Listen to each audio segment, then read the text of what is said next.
Bienvenue au Palais Brongniart pour cette matinée réflexion enjeux post-COP 21. Merci d'abord pour le nombre que vous êtes, parce que pour être tout à fait franc, vous avez été beaucoup plus nombreux que ce qu'on anticipait, et donc on a été obligé de changer de salle. Hein. Donc c'est pas par goût des dorures qu'on s'est mis dans cette salle d'honneur, c'est parce que l'amphithéâtre qu'on avait prévu initialement pour cet événement était beaucoup trop petit par rapport au nombre que vous êtes. Donc merci aussi aux organisateurs de cette matinée. Je rappelle, cette matinée est organisée par la chaire, mais surtout en lien avec l'Institut Louis Bachelier et le CGEMP. Et notamment, je remercie toute l'équipe de l'Institut Louis Bachelier pour son soutien technique, et merci aussi aux amis de GL Events pour la qualité de la logistique. Bon, peut-être deux mots encore de remerciements pour les intervenants. On a essayé, et je pense qu'on va y arriver, on verra ça à 1h, de réunir autour des enjeux COP21 un panel de gens qui représente une diversité de points de vue sur la négociation climatique, et nous pensons qu'il est important que des gens qui ont des points de vue divers puissent communiquer pour essayer quoi ? Pour essayer de faire en sorte que, une fois qu'on a un accord climatique, on en tire le plus de bénéfices possible. Alors ça veut dire quoi ? Tirer le plus de bénéfices possible d'un accord climatique. Je pense que personne ici ne va contester que Paris a été un succès diplomatique. Et maintenant, il faut voir si un succès diplomatique peut se transformer en un succès sur l'action collective face au changement climatique. Et je dirais que, de mon point de vue, il y a un peu 3 critères évidents pour juger de ce succès, ce passage, cette transformation plutôt d'un succès diplomatique en un succès climatique. Premier critère, je dirais, c'est le critère de temps. Pour tous ceux qui ont lu, et je ne doute pas qu'ils sont nombreux, Gouverner le climat, qui, comme vous le savez, est une lecture extrêmement légère, puisque ça fait quand même 600 et quelques pages. Bon, tous ceux qui ont lu ce petit bouquin, qui a été ma Bible pendant un certain temps, à l'automne dernier, moi, il y a des passages qui me plaisent beaucoup, c'est quand on dit, finalement, le problème de la négociation climatique, c'est une course de lenteur. Bon, je pense que la première question qu'il faut se poser, c'est est-ce que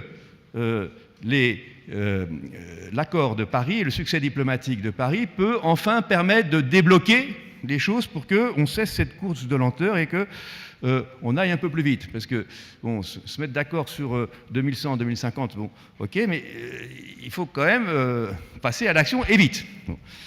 Deuxième critère, je pense qu'on est bien sur des questions qui concernent la négociation internationale pour une coopération entre pays. Donc je pense que le deuxième critère de succès, c'est est-ce que l'accord de Paris va permettre d'avoir un accord beaucoup plus large et beaucoup plus de participants à l'action collective. Et puis le troisième critère, quand même, comme on est économiste, on se dit que pour aller vite et pour aller large, peut-être qu'il faut aller aussi de façon efficace.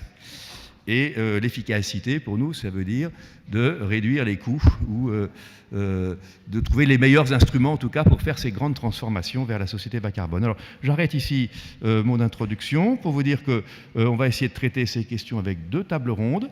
Une première table ronde qui va démarrer par une introduction de Ami et Stéphane, que vous pouvez déjà venir ici. Je les remercie vraiment chaleureusement d'avoir accepté d'introduire cette journée, parce que je pense qu'il n'y a pas beaucoup de gens qui ont commis des ouvrages comme celui-là. Et puis ensuite, autour de à partir de cette introduction, nous aurons une première table ronde, ensuite pause, et ensuite on fera des choses un peu plus classiques pour les gens qui connaissent la chaire économie du climat. On regardera si les instruments économiques et financiers sont un bon levier. Merci encore à tous, et je passe la parole directement à Ami et Stéphane. Vous préférez rester là ou vous préférez venir là? C'est comme vous voulez. On a décidé de parler sans PowerPoint. D'accord. Ça, c'est très bien. Bon, eh ben, si vous voulez venir, c'est comme vous préférez, hein, vraiment, soyez le plus à l'aise possible. OK.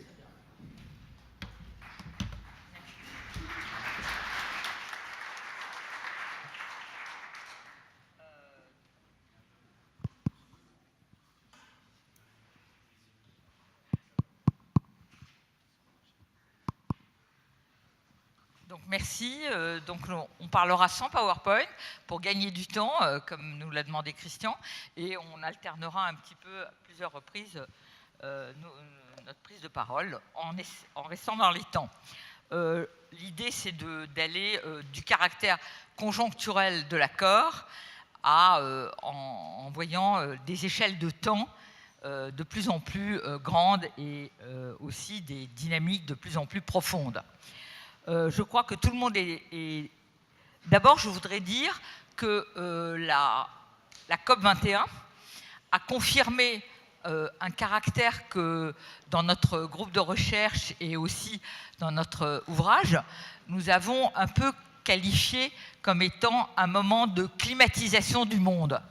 Ça veut dire que le climat a eu la faculté depuis plusieurs années, et particulièrement au XXIe siècle, de satelliser, si on peut dire, d'attirer un nombre d'acteurs et de thématiques de plus en plus grands qui ont cherché à faire entrer leurs intérêts dans la thématique climat, parce que cette thématique est apparue de plus en plus puissamment comme quelque chose qui concernait tout le monde, et c'est malgré toutes les critiques que l'on a faites et que nous avons faites nous-mêmes dans cet ouvrage sur la négociation climat, c'est un peu la force de la négociation climat depuis un certain nombre d'avoir attiré à elle énormément de thématiques, énormément de groupes d'acteurs, d'intérêts, de scientifiques, de disciplines de plus en plus variées, pas simplement les climatologues et les sciences du climat en tant que telles, mais on a vu par exemple cette année de façon forte les océanologues, les biologistes de l'océan parler, faire entrer les problèmes, les impacts, etc. sur les océans, la question. Et même ça a été pendant un temps une petite source de tension, le fait que le climat apparaissait comme le problème environnemental majeur, mais maintenant ça s'impose et tout le monde cherche à le faire. Donc cette climatisation du monde qui est très perceptible au moment des COP, elle a bien sûr des revers, et des revers énormes dont nous allons parler, qui fait que cette idée que le climat est un problème majeur qui se pose à l'ensemble de la planète et l'ensemble des gouvernements du monde, c'est quelque chose qui dure un temps, et puis on a l'impression que ça s'efface dès que la COP est finie ou dès que l'accord est passé. Et maintenant, quand il y a la guerre Arabie Saoudite, je ne sais pas, Iran par exemple, pas la guerre, mais le conflit qui monte, tout le monde oublie le changement climatique, etc. Voilà. Donc ça, il faut avoir ça en tête. Alors, la COP21, je crois que c'est clair que ça a été une victoire de la diplomatie française qu'on peut saluer, qui a été longuement préparée par des contacts, etc. Et qu'elle s'est... c'est sûr qu'il y a eu, une intériorisation très patiente et très longue des principales lignes rouges des pays par les diplomates français et ceux qui rédigeaient le texte, auxquels évidemment il n'y avait pas que les diplomates français, et cette intériorisation des lignes rouges, ça ne veut pas dire que c'était gagné, puisque même le samedi après-midi, le dernier jour, il y avait encore une tension, et il y avait encore un certain pari, et il y avait encore les États-Unis qui montaient au créneau, parce que on avait Michel et qu'ils voulaient quelque chose de non contraignant, etc. Et ça devait être écrit avec un should, etc. Donc, à tout moment, c'était borderline, si on peut dire. Néanmoins, ce contexte qui est très circonstanciel, si on peut dire, avait été lancé depuis novembre 2014, et ça c'est important à se rappeler, par le fait que la Chine et les États-Unis, cette année, voulaient quand même un accord contrairement à ce qui c'est un accord universel, hein, ce qui changeait par rapport à Copenhague. Ce qui a finalement l'approche qu'ils avaient lancée dans la déclaration conjointe de novembre 2014, c'est celle qui s'est imposée et c'est celle qui a marché. Et donc on y reviendra. Essor des renouvelables aussi, c'est pas rien. Je trouve qu'on n'en parle pas assez. C'est-à-dire qu'il y a quand même, du point de vue énergétique, c'est sûr qu'on va en parler, et principalement sans doute dans la deuxième table ronde, mais il y a une révolution, un changement, un bouleversement du paysage énergétique mondial. Bon, les gaz de schiste, c'est un des éléments de ce bouleversement, mais aussi l'essor des renouvelables, la baisse de leurs coûts, leur expansion, c'est aussi un élément. Un troisième élément de contexte politique, c'est le fait que le phénomène des pollutions en Chine, qui devient de plus en plus fort et de plus en plus mobilisateur des populations chinoises, ce qui inquiète beaucoup le pouvoir, et donc qui amène à vouloir quand même donner des signes pour une action en direction du climat. Et évidemment, l'élément important a été donné quand le président Hollande est allé en Chine tout début novembre et qu'il y a eu une déclaration conjointe où la Chine a dit que non seulement elle était favorable à un accord, mais qu'elle était favorable à l'idée d'une clause de révision. Pas forcément de dynamique croissante. Je crois savoir que la délégation française voulait qu'il y ait ce bout de phrase, clause de révision pour des dynamiques croissantes, d'ambition croissante. Ambition croissante, non, ça a été enlevé. Mais quand même, une clause de révision. Voilà un peu l'accord. Donc c'est quand même le résultat d'une constellation particulière, d'un alignement, si on peut dire, des astres dans la géopolitique mondiale. Bon, et cette fenêtre d'opportunité a été bien saisie et très bien managée, si on peut dire, par la direction de la COP. Ça ne veut pas dire que tout, évidemment, est gagné. Donc, dans un premier temps, bon, Stéphane va intervenir un peu sur les dynamiques à moyen terme maintenant. Oui, donc sur le court terme, sur le caractère conjoncturel, voilà les principaux points. À moyen terme, quand on regarde l'histoire de ces négociations, on voit qu'il y a deux grandes forces, surtout dans les années 90 et 2000, et il y a une troisième qui s'est ajoutée ensuite. Et premièrement, le multilatéralisme climatique tel qu'on le voit aujourd'hui, c'est un projet qui est profondément européen dans un certain sens, qui est aussi américain dans un autre, et j'y reviendrai. C'est un rêve des années 90, après la chute du bloc soviétique et donc la bipartition du monde, de pouvoir résoudre tout un ensemble de problèmes globaux ensemble, donc par le multilatéralisme. D'ailleurs, le climat n'est pas le seul problème pour lequel on a eu une convention globale à ce moment-là. Il y a la biodiversité, il y a la désertification, il y a bien sûr la création de l'OMC en 1995. Et donc, cette époque des années 90 a très profondément imprégné la façon comment on discute des questions climatiques. Donc, c'est pourquoi je dis, pourquoi nous on dit que c'est d'abord aussi un projet européen aussi, parce que finalement l'Europe a été dans les années 90 et encore jusqu'à aujourd'hui, mais avec beaucoup plus, il faut prendre beaucoup plus de précautions quand on dit ça aujourd'hui, mais un moteur pour le processus. Elle a sauvé le processus à différentes reprises, elle a proposé des engagements de réduction ambitieux à différents moments, et donc par exemple aussi quelques-uns des éléments très importants des discussions climatiques, comme l'objectif des 2 degrés, c'est l'Europe qui l'a adopté en première, c'est l'Europe qui a essayé de le pousser depuis quelques temps. Et donc, ce cadrage, un certain cadrage de la discussion aussi, de la thématique du climat comme thématique d'une transition énergétique au niveau global, c'est la marque européenne sur le processus. Plus récemment, bien évidemment, il faut souligner que l'Europe est de plus en plus faible dans les négociations, d'une part parce que il y a un contexte géopolitique qui a changé et on y reviendra, mais d'autre part aussi, bien évidemment, parce qu'à l'interne, l'Europe est de plus en plus divisée, avec notamment des pays qui ne veulent pas aller plus loin dans la transition énergétique. Je dis juste, par exemple, la Pologne et le rôle qu'elle joue maintenant avec le nouveau gouvernement rend des compromis au sein de l'Union européenne extrêmement difficiles. C'est aussi, donc, cette voie européenne ou cette empreinte européenne est importante, mais le cadre profond sur lequel a été construit cet accord de Paris est un cadre qu'on pourrait appeler sino-américain.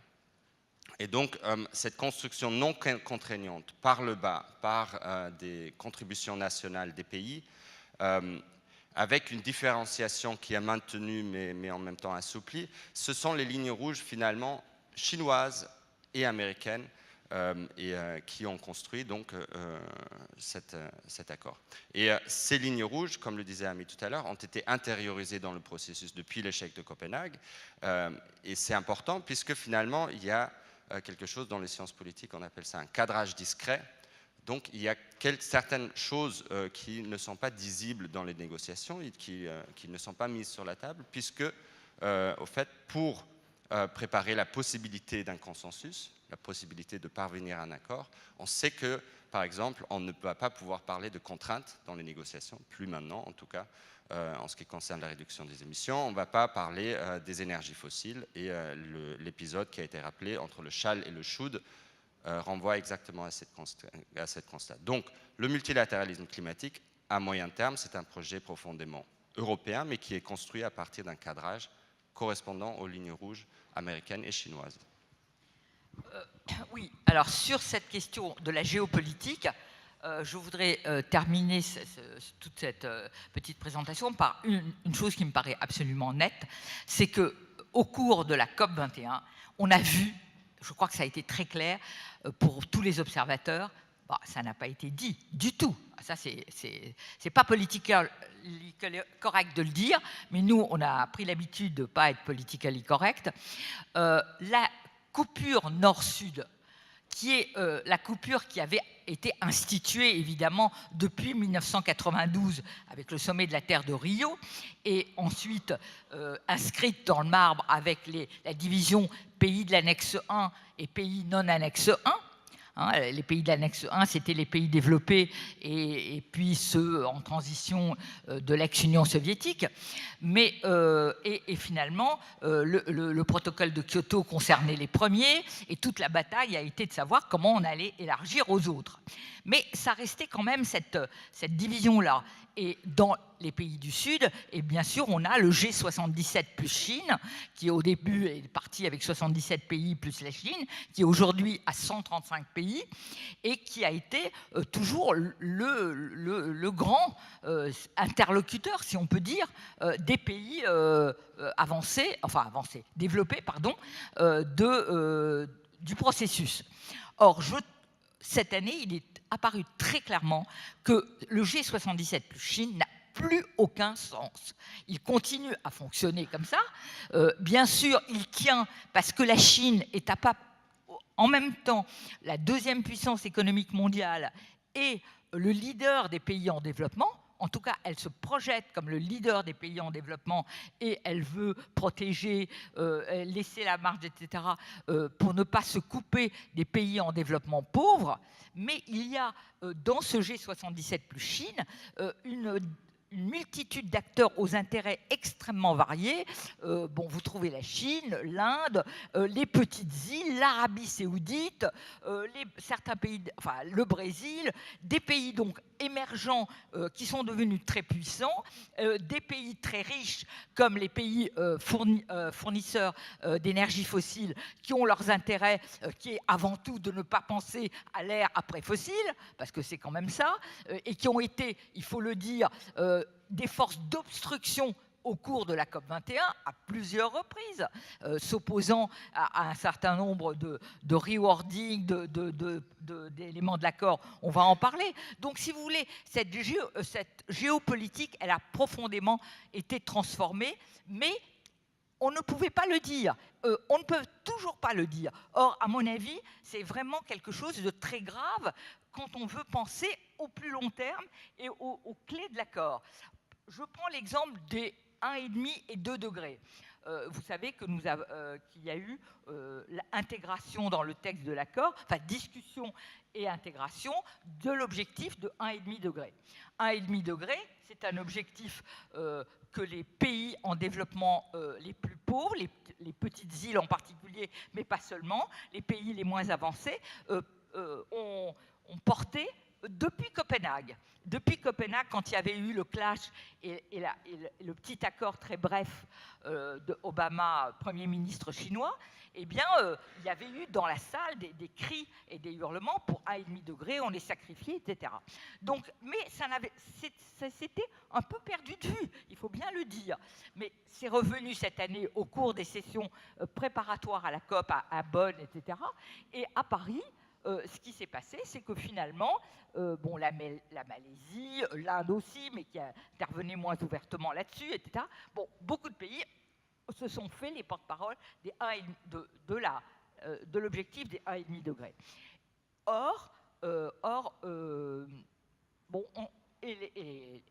les pays pétroliers, enfin les pays émergents, laissez faire. Évidemment, les pays avancés, développés, ne voulaient pas trop. Bon, mais la question centrale, et finalement, ça a été lâché. Oui, si possible, 1,5 degré. Mais cette question, et peut-être que nous aurons l'occasion d'en parler, et je sais qu'Hervé Le Treut est ici, moi je considère, et je ne suis pas une personne des sciences du climat, en propre, évidemment, mais j'ai eu l'occasion de travailler et d'interviewer un très très grand nombre de scientifiques. On sait que c'est pratiquement impossible aujourd'hui, à moins que d'arrêter tout, mais l'humanité ne va pas s'arrêter de tourner, de réaliser les 1,5 degrés. Ou alors il faut des objectifs d'une ambition majeure. Or, les mêmes acteurs, les mêmes gens, des ONG et tout ça, qui défendent l'objectif des 1,5 degrés, et par certains côtés, je comprends la légitimité de cet objectif dans la mesure où signer un accord international qui sanctionne dès le départ les petits pays pauvres très fortement impactés par 1,5 degré, ça paraît pas admissible, mais en même temps, selon moi, ça entretient, selon nous, ça entretient ce schisme de réalité qu'on a décrit dans cette gouvernance, parce que, voilà, ou alors, comment est-ce qu'on va pouvoir faire entrer cet objectif, commencer à le mettre, à se dire comment on va agir pour le mettre en œuvre, quand en même temps on dit tous les pays ont droit au développement, à un budget carbone, et où il n'est pas question de demander aux grands émergents, par exemple, ou de ne pas prendre en main des actions pour que les grands émergents, et en particulier aujourd'hui l'Inde, qui va se développer, qui est un des partenaires, des acteurs les plus durs dans cette négociation. Bon, la veille du samedi, elle a fait une conférence de presse, certains d'entre nous y étaient, mais terrible. Jamais on se disait, mais comment demain elle va signer ? Elle critiquait tout. Et là, on sait très bien que son INDC, il est relativement... Enfin, il dit qu'ils vont baisser de 33% l'intensité carbone, par rapport à un PIB qui est supposé lui-même être en croissance, on espère pour l'Inde de 7-8% par an. Donc voilà, le pic n'est pas vraiment déterminé, on ne sait pas si ça sera en 2030, 2035, etc. Donc tout ça est très très vague. Et je crois que cet objectif inscrit comme ça, dans ces termes un peu vagues de 1,5 degré, ne peut que générer cette histoire de schisme. Et on a pu constater que l'Arabie saoudite, principale force d'obstruction, s'est payé le luxe, c'était un peu surréaliste, de dire, mais quand même, le GIEC est important, le GIEC est sérieux, on ne peut pas lui demander un rapport sur les 1,5 degrés, parce que les scientifiques, c'était l'Arabie saoudite qui disait c'est pas faisable. Donc ça me gêne de raconter ces éléments-là et de ne pas pouvoir offrir une voix, mais je discute avec vous des contradictions de ce problème et cela. Et donc je crois que nous avons là un élément pour montrer que le schisme de réalité dont on a parlé, il n'est pas loin. Il n'a pas été véritablement surmonté à la COP21, malgré le fait qu'on a le meilleur accord dans le monde terrible dans lequel nous sommes, auquel on pouvait aspirer. Donc, et d'ailleurs, un autre non-dit qui a été frontal dans cet accord, avant de passer la parole à Stéphane, c'est le fait que dans ces négociations, l'enjeu d'une ère après fossile n'existe pas, n'a jamais été mis sur la table précisément. Il n'est pas dit. Je crois qu'on compte beaucoup sur la société civile, sur un certain nombre d'acteurs, sur les scientifiques, sur etc., sur des dynamiques pour que cet enjeu apparaisse, mais il n'est pas du tout, il a été interdit d'écriture par les producteurs d'énergie fossile. La Russie aussi a fait preuve d'énormément d'obstruction procédurale et donc il y a une incapacité à dire les limites, à dire que la croissance et le développement ne sont pas forcément synonymes, ils sont pris comme synonymes, et le système international, l'inégalité profonde du système international est évidemment quelque chose qui n'entre pas dans cette gouvernance. Or, c'est évident que c'est un enjeu majeur aujourd'hui. C'est-à-dire que nous avons toujours le même discours de l'Inde depuis 15 ans que je vais aux conférences du climat, qui est de nous dire il y a 400 millions d'Indiens qui n'ont pas droit à l'électricité, nous allons nous développer, etc. Mais oui, mais dans ces 400 millions, si les politiques sociales et de développement de l'Inde sont en échec sur ce point, voilà, il y a des questions à poser. Je crois qu'on ne peut plus être uniquement dans la division nord-sud traditionnelle. Oui, donc, absolument. Donc, vous l'aurez compris, là, on est vraiment sur le socle profond, en fait, sur lequel est construit l'accord, et on va accélérer pour rester dans le temps. Merci. Donc, il y a ce non-dit, au fait, d'une ère post-fossile, et qui est bien évidemment, là aussi, vous l'aurez compris, qui est une chose qui est construite, et qui est construite depuis le début des négociations. Et quand on regarde le début des négociations dans les années 90, etc., il y a déjà ce rôle, notamment de l'Arabie Saoudite, mais pas seulement, d'autres pays producteurs d'énergie fossile, qui, justement, ne veulent pas qu'on nomme nommément, expressément, cet enjeu-là. On peut le montrer à partir d'un article, qui est l'article 4 de l'accord, et là, je vous le lis juste une seconde, au fait. C'est quel est l'objectif à long terme de cet accord? C'est de parvenir à un équilibre entre les émissions anthropiques par les sources et les absorptions anthropiques par les puits de gaz à effet de serre au cours de la deuxième moitié du siècle. Quand on lit cette phrase, qui est une phrase alambiquée, qui est une phrase très complexe, on se rend compte instantanément de toutes les luttes derrière ça. Et effectivement, il y avait différentes options qui étaient sur la table, dont celle de décarbonation, mais qui n'étaient pas finalement retraduites dans l'accord, qui n'était pas possible au fait de mettre. Et donc, on a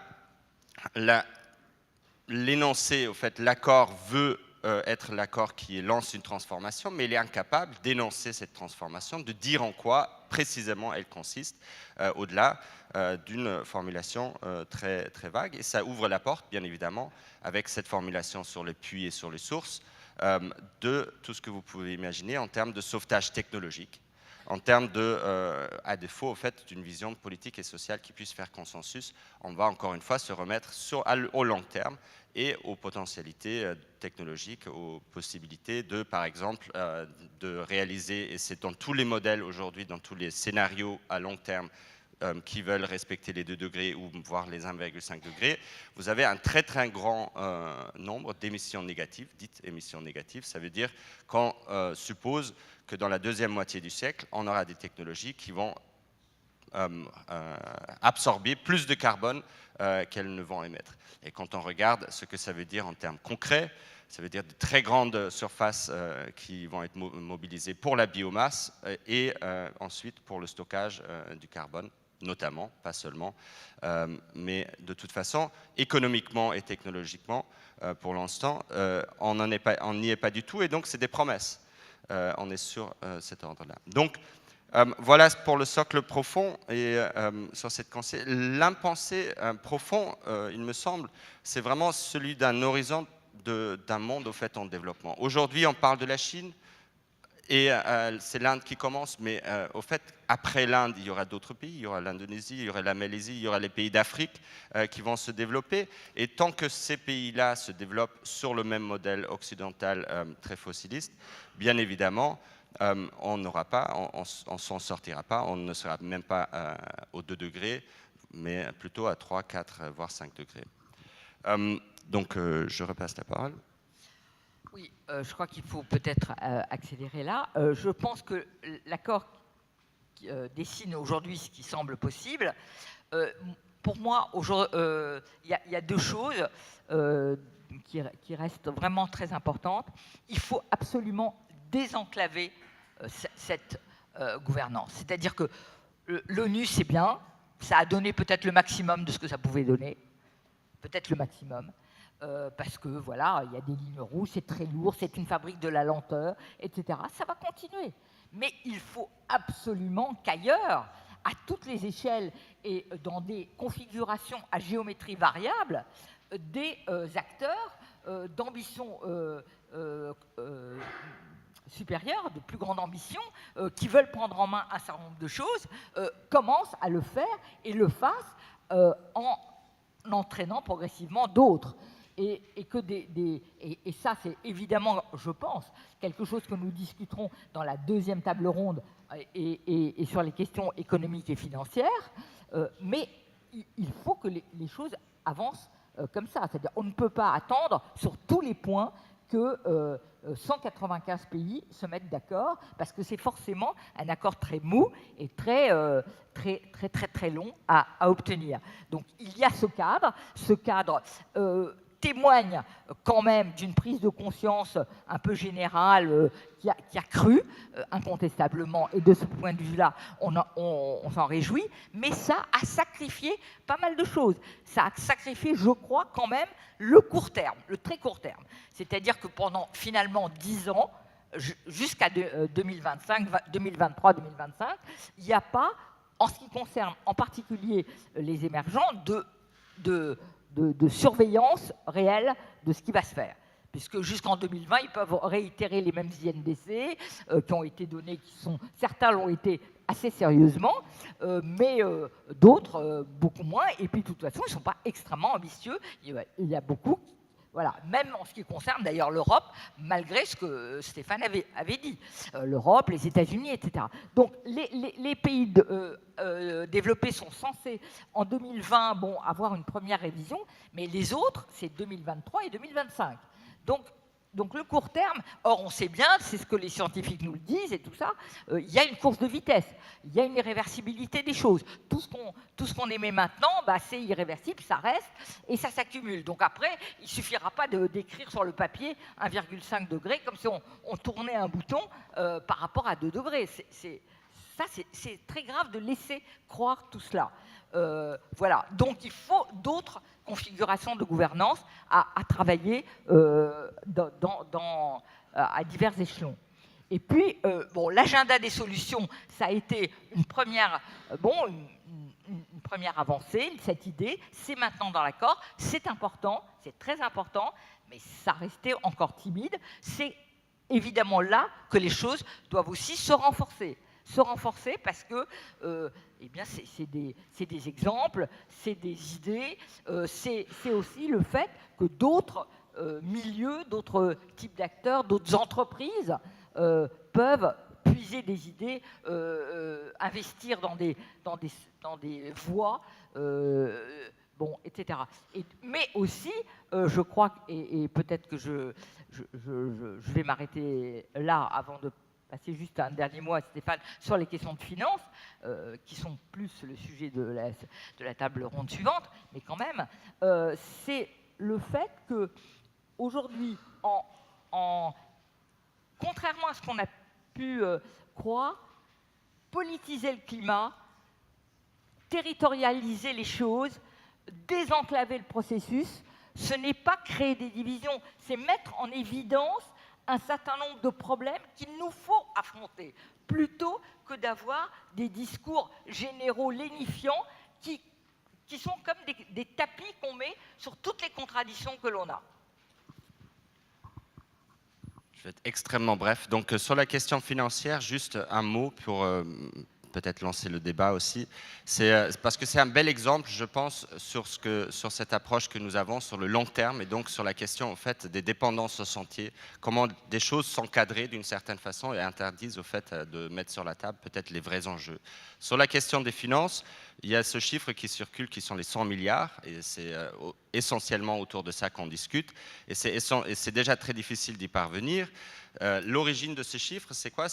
Ça a été mis sur la table lors des négociations à Copenhague, c'est sorti un peu de nulle part.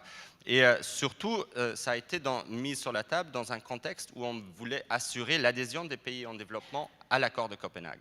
Donc, au fait, dès le début, le cadrage, ça a été celui d'un transfert financier nord-sud.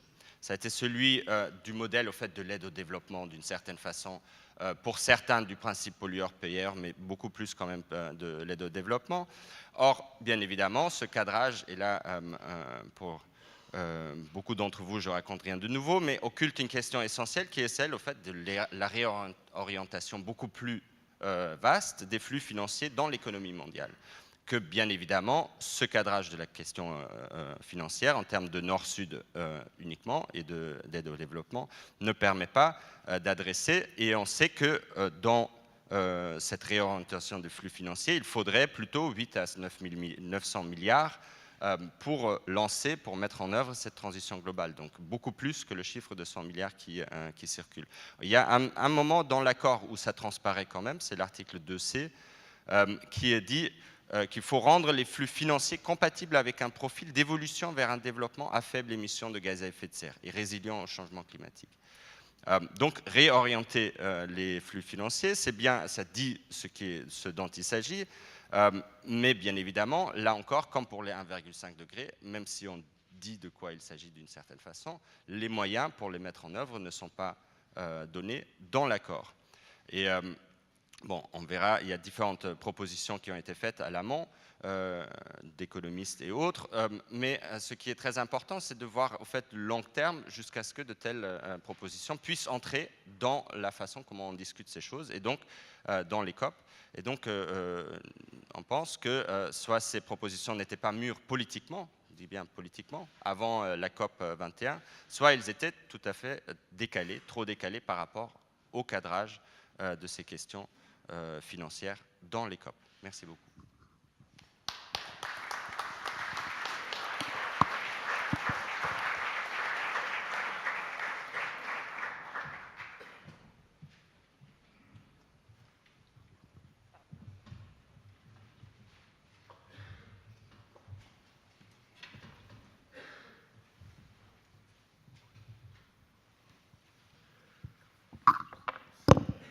Merci beaucoup. Donc, j'ai le plaisir d'ouvrir la table ronde qui va donc débattre sur les propos très intéressants qu'on vient d'écouter d'Amy et Stéphane. Donc, que je remercie pour être allé même au-delà en fait des recherches qu'ils ont menées, donc de nous avoir restitué leur vision de la COP21. Donc, personnellement, j'ai déjà eu une réponse à la question que j'attendais, c'est-à-dire est-ce qu'on est sorti du sisme du réel, concept que j'ai beaucoup apprécié dans vos démarches intellectuelles. Donc, vous avez dit que non. On va voir maintenant quel est l'avis des collègues donc, qui vont essayer de voir à travers les prismes, je pense un peu plus de l'économie, vos conclusions. Donc, j'invite les participants à la table ronde peut-être de me rejoindre, de nous rejoindre. Et nous avons un premier défi à court terme, c'est-à-dire de tenir le temps. Donc j'invite chacun d'entre eux de cibler l'intervention sur une idée pour laisser un peu de temps aussi au débat et à l'échange.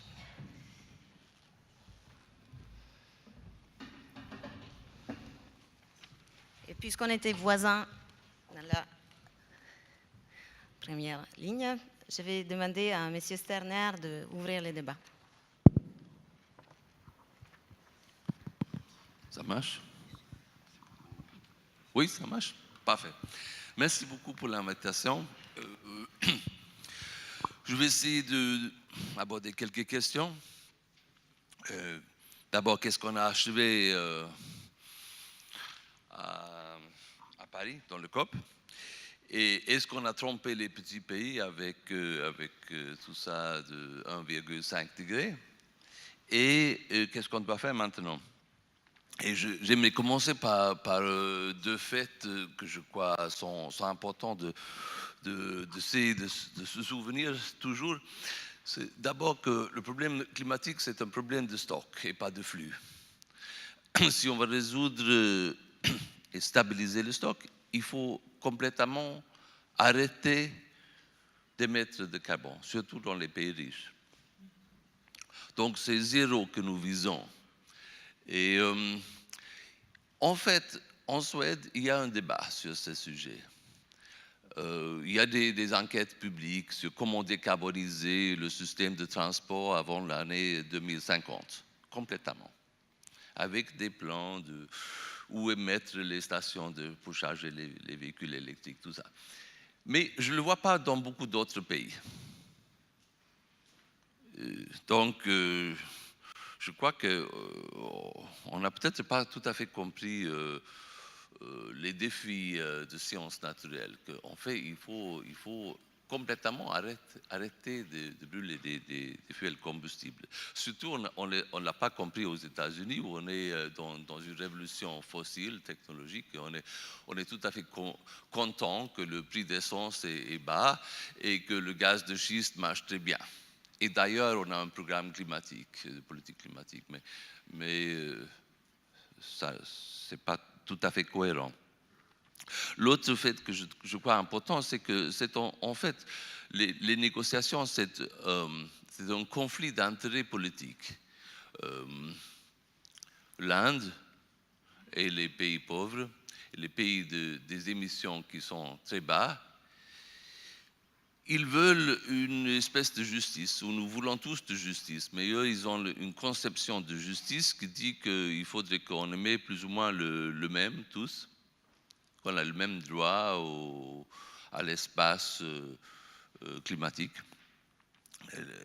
La conception aux États-Unis, c'est plutôt que s'il faut réduire un certain pourcentage, tout le monde réduit le même pourcentage. Et donc,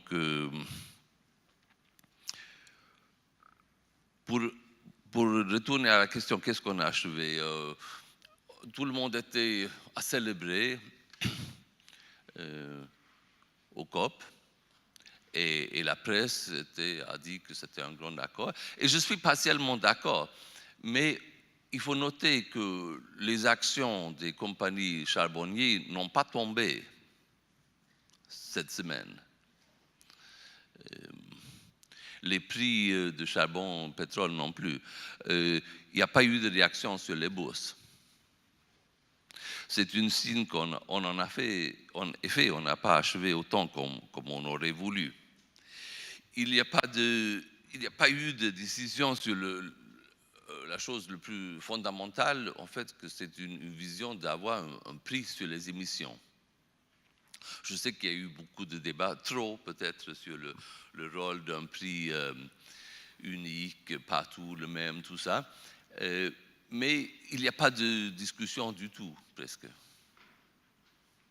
Et cela, c'est grave. Il faut quand même envisager un chemin pour qu'il y ait un prix, quelques prix, partout dans le monde. En fait, c'est une très bonne signe que la France a une taxe carbone maintenant. C'est vraiment quelque chose de positif. Il y a eu aussi, en préparation pour le COP21, il y a eu dans plusieurs pays des choses positives. Comme je disais, la France a mis en place finalement le taxe carbone. Les États-Unis aussi ont fait beaucoup. Il y a un plan Clean Energy aux États-Unis. Ils ont arrêté le pipeline Excel. Ils ont fait beaucoup de choses à niveau des États individuels aux États-Unis. Donc il y a des choses positives. Mais il faut comprendre la position de l'Inde. Une réduction pourcentuel que chaque pays réduit, c'est tout à fait inacceptable. Les États-Unis ont des émissions par tête de entre 15 et 20 tonnes par tête, et l'Inde, 3. Ils ne vont pas réduire. C'est tout à fait évident. Et ils sont juste en train d'augmenter, de s'industrialiser. Ce qui est positif, c'est quand même que beaucoup des INDC des pays en voie de développement sont des INDC qui visent la technologie nouvelle, les renouvelables. Et à mon goût, à mon avis,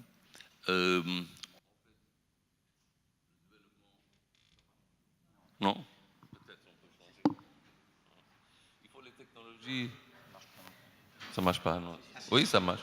Ça marche parfois. Il faut les technologies qui marchent. C'est ça. Et à mon avis, en fait, je suis assez pessimiste. Il me semble que la situation climatique est très grave. Nous faisons, il faut dire quand même, on a fait du progrès. C'était mieux à Paris qu'à Copenhague.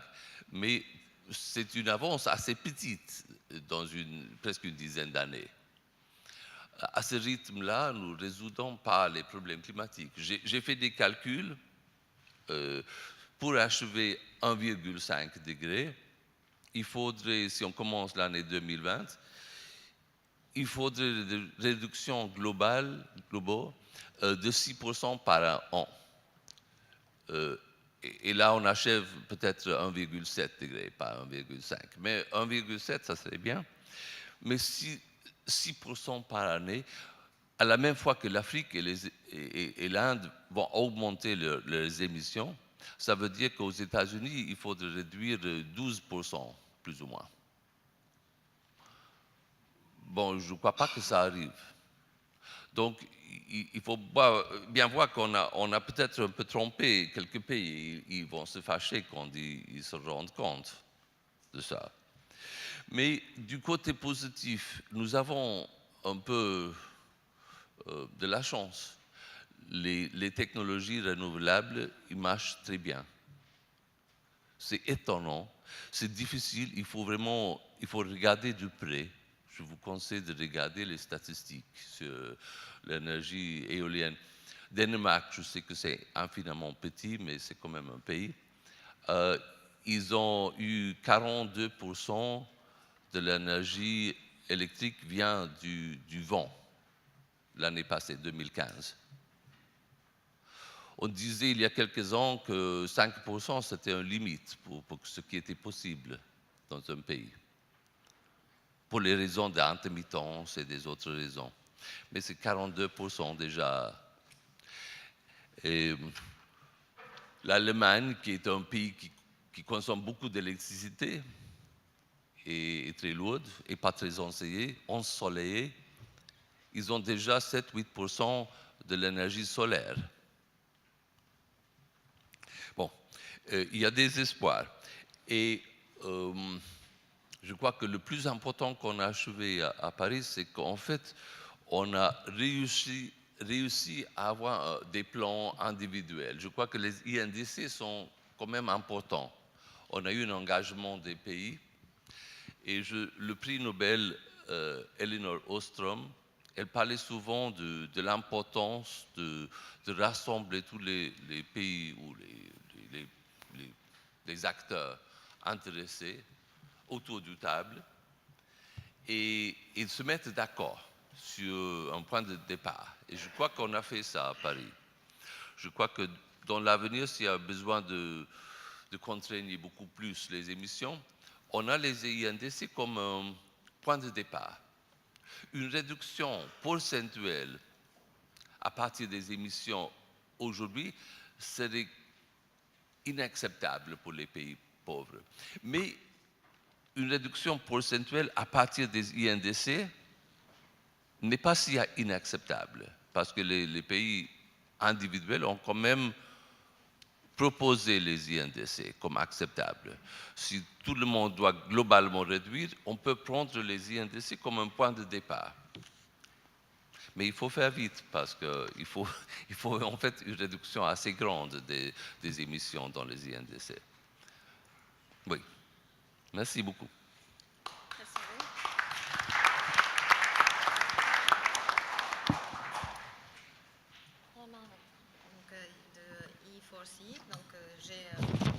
Une institution qui a suivi avant et après donc, toutes les questions de la mise en place de la COP21. Donc je vous invite à dire votre avis. Bonjour, merci beaucoup. Je vais attendre, oui c'est bon.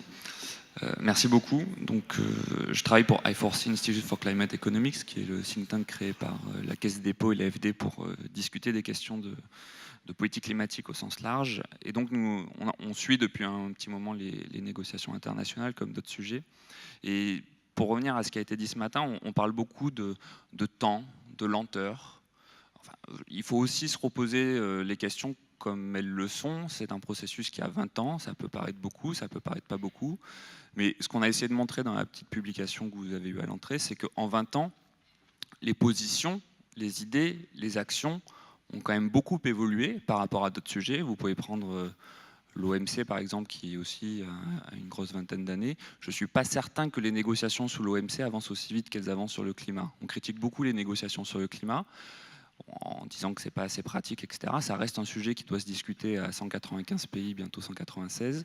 Ça reste un sujet qui implique des modifications assez profondes et qui ne peut pas se régler d'un revers de main en disant il faut faire ça, on va faire ça, tout va bien. Et je pense qu'il faut accepter que le processus prenne du temps et même d'une autre façon, que les engagements avec l'ambition augmentent avec le temps. Je suis à peu près persuadé que si les pays avaient donné des engagements qui étaient compatibles avec 2 degrés, on aurait dit qu'ils faisaient des promesses en l'air et que de toute manière, ce n'était pas crédible. Donc là, on a un processus où chaque pays a nationalement, plus ou moins rapidement et plus ou moins en intégrant des débats nationaux, essayer de mettre en place des plans stratégiques nationaux pour réduire les émissions des effets de serre. Certes, ça ne va pas assez loin aujourd'hui, mais rien ne dit que ça n'ira pas plus loin. Et au final, l'objectif, certes, il est marqué de 1,5, 2 degrés, etc. L'objectif, il est aussi la décarbonation. Alors, je suis d'accord que dans le texte, il n'y a pas de décarbonation. Je suis un peu moins d'accord sur le fait que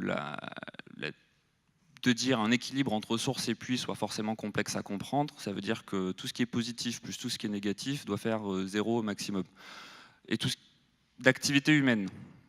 Ce qui veut dire que si on prend en compte l'absorption naturelle, on a des émissions, le flux qu'on fera venir justement dans l'atmosphère sera négatif. Et c'est la condition sine qua non pour avoir une stabilisation. Quelle que soit finalement cette stabilisation, qu'elle soit à 1, 2, 3, 4 degrés, à partir du moment où on veut une stabilisation, il faut que ces flux nets soient nuls, voire négatifs.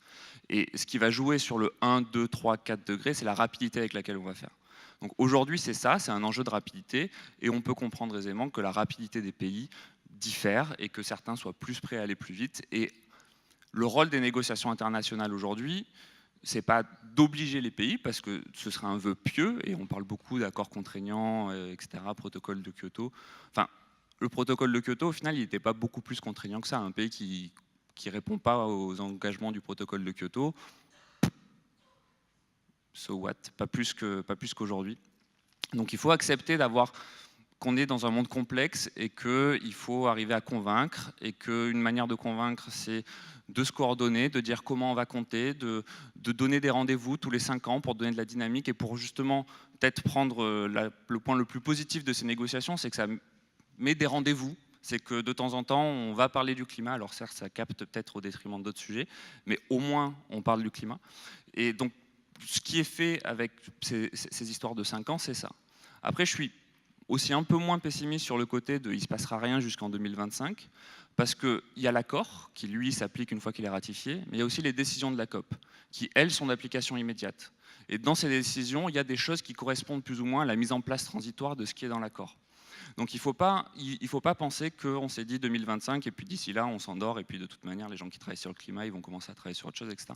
Non, c'est juste qu'il y a un cadre un peu formel qui est l'accord qui va prendre du temps, être ratifié, etc.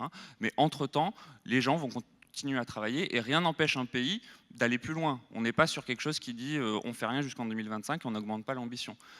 Si moi, nationalement, je veux faire quelque chose de plus, je peux faire quelque chose de plus. Et parce que le point positif de cet accord de Paris, c'est qu'au final, il règle ce problème de coordination internationale. Aujourd'hui, certains pays disaient ben moi, j'attends de voir ce qui se passe au niveau international pour agir. Mais l'accord de Paris supprime un peu cette excuse-là.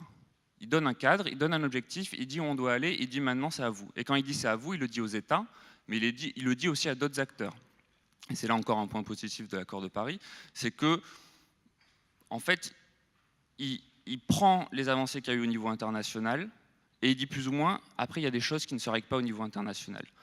Les politiques, les moyens, etc., c'est du local, c'est des entreprises, c'est de la société civile, c'est des groupes de pays qui pourraient se coordonner en disant « moi j'ai envie d'avancer plus vite sur tel sujet, etc. » Et il dit « continuez à faire ça. Au niveau international, on se donnera des rendez-vous, on met en place le cadre qui permet de vérifier que chacun dit ce qu'il fait, ou que chacun fait ce qu'il dit aussi, et on avancera comme ça, etc. » Et c'est vraiment ça le rôle de... En fait, c'est un rôle de coordination au niveau international, c'est pas tant un rôle de décision. Et je reviendrai sur un dernier point, c'est vraiment le côté universel, parce que ce qui change dans cet accord, c'est qu'on n'a plus cette distinction pays développé, pays en développement. Tout le monde doit aller au même point. Certains doivent y aller plus vite, d'autres vont converger. Et ça, c'est vrai sur les engagements, mais c'est aussi vrai sur les moyens pour mesurer, etc. Et ça se tient, tout se tient ici, parce qu'il y a une notion aussi de transfert. Et finalement, la question de la responsabilité passée, qui a été beaucoup portée sur les pays développés, mais quand on regarde maintenant les stocks d'émissions, la figure est un peu moins nette que tout est de la faute des pays développés. Par contre, il y a une logique un peu derrière, c'est que toutes les émissions passées font porter une contrainte supplémentaire sur le développement des pays, qu'il va falloir être bas carbone et résilient, et que pour compenser cette contrainte supplémentaire, il va y avoir des transferts nord-sud, mais ces transferts, ils sont juste là pour aider à faire la transition. Ils ne sont pas là pour faire la transition. Quand on regarde les flux financiers, la majeure partie, je ne veux pas dire une bêtise, mais je dirais 80-90% des flux financiers qui vont vers des opérations comme ça, ce sont des flux domestiques. Les flux internationaux, c'est minime. C'est minime, c'est important politiquement pour convaincre, pour aider, pour débloquer, etc. Mais au final, quand vous voulez faire une transition dans un pays, ce n'est pas avec de l'aide au développement. Quand vous voulez faire une transition avec un pays, c'est avec des politiques nationales et avec des financements nationaux. Merci beaucoup. Merci à vous.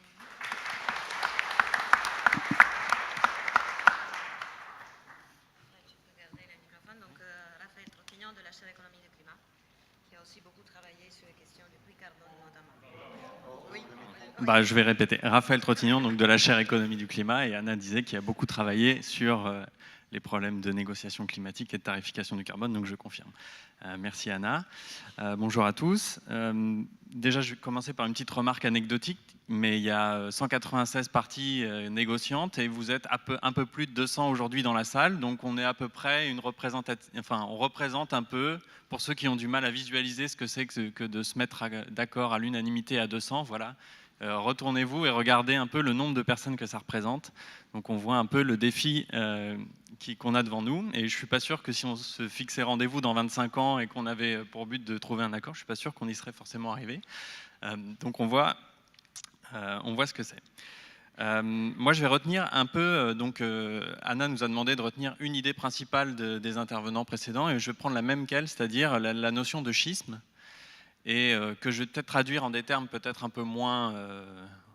il y a une sonorité un peu violente dans le terme de schisme, et je vais peut-être essayer, moi, de la traduire en termes de virage, parce qu'on a beaucoup parlé de est-ce que l'accord de Paris est un accord historique. Bon. Qu'il soit historique ou pas, c'est pas vraiment ça qui est intéressant. Ce qui est fondamental, c'est est-ce qu'il va représenter un virage par rapport à la trajectoire historique sur laquelle on était. Et je pense qu'il y a deux dimensions clés que Christian a d'abord mentionné ce matin. Les deux dimensions clés de ce virage, c'est sur le fond, sur le contenu de l'accord, et puis sur la dimension temporelle de l'accord. Est-ce qu'on a un virage sur le fond, et est-ce qu'on a un virage dans le rythme, dans la temporalité, et c'est peut-être ce qui va nous opposer avec mon voisin qui vient de s'exprimer. Donc on peut prendre, pour ce qui concerne cette dimension temporelle, on peut regarder rapidement, par exemple, le précédent au problème des gaz à effet de serre, qui est celui de la couche d'ozone. Donc c'est un exemple qu'on ressort régulièrement, donc je vais pas m'attarder dessus. Mais on peut voir que dans les deux cas, c'est avant tout une alerte des scientifiques qui a provoqué la prise de conscience puis le passage à l'action. Dans le cadre du trou de la couche d'ozone, il a fallu environ 10 ans entre les premières alertes des scientifiques et le protocole de Montréal, qui est le protocole international correspondant, en 87.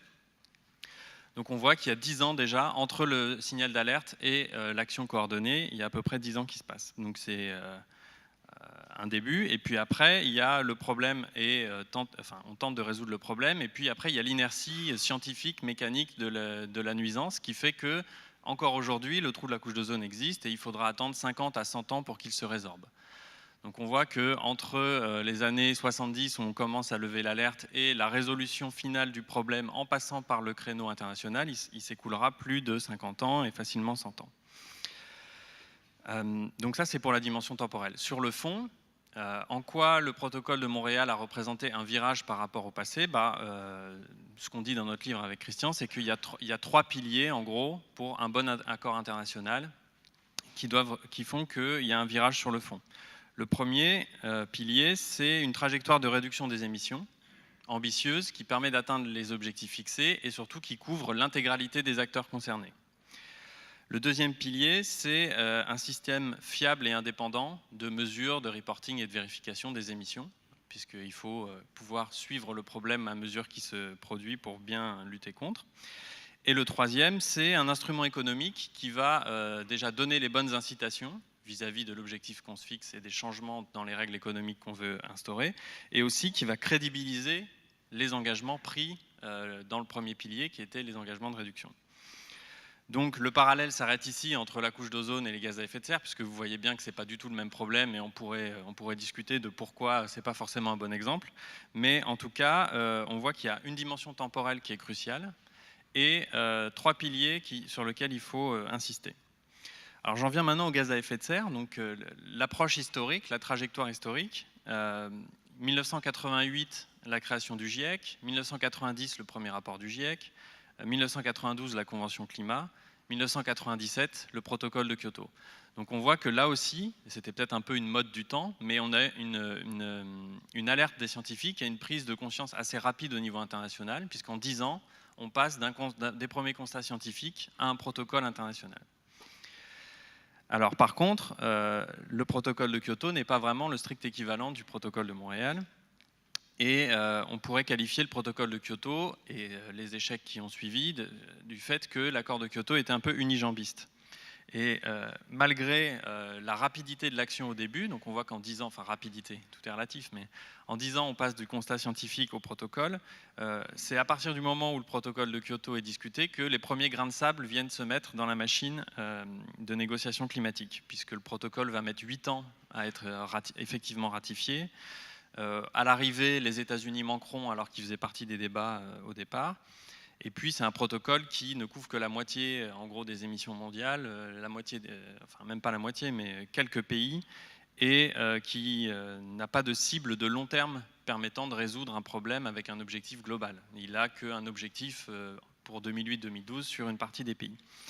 Néanmoins, on peut voir, d'une certaine manière, c'est un virage, puisqu'il introduit 2 innovations importantes. La première, c'est un système d'engagement contraignant, mais seulement pour la moitié des pays, avec une nature juridique dont on pourrait débattre, puisqu'effectivement, quelle que soit la nature juridique, il est assez simple de sortir d'un accord qu'il soit juridiquement contraignant ou non. On envoie une lettre et puis 1 an après, on est sorti. Le Canada l'a fait.